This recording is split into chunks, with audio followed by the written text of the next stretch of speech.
بسم اللہ الرحمن الرحیم۔ آج بھی ہمارا عنوان نبی کریم صلی اللہ علیہ وآلہ وسلم کی پیاری پیاری عادات کے بارے میں ہے کہ آپ اپنے سر مبارک کے اندر تیل کتنا لگاتے تھے اور اپنی آنکھوں کے اندر سرما کیسے لگاتے تھے اور کتنی مقدار کے اندر لگاتے تھے۔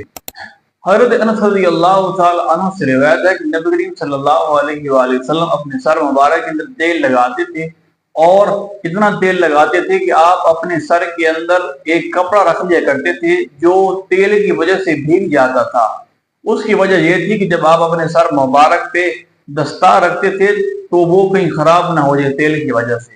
اور اس کے بارے میں حکمات بھی لکھتے ہیں کہ جو آدمی تیل کی مقدار بہت زیادہ سر پہ لگاتا ہے تو اس کو وام کی بیماری ختم ہو جاتی ہے۔ بعض لوگوں کو یہ بیماری ہوتی ہے، وہ بہت زیادہ کسی نہ کسی چیز کے بارے میں سوچتے رہتے ہیں کہ وہ کیسے ہوگا، یہ کیا ہے، میں کیسے ٹھیک ہوں گا، فلاں مختلف چیزیں ہوتی ہیں نا۔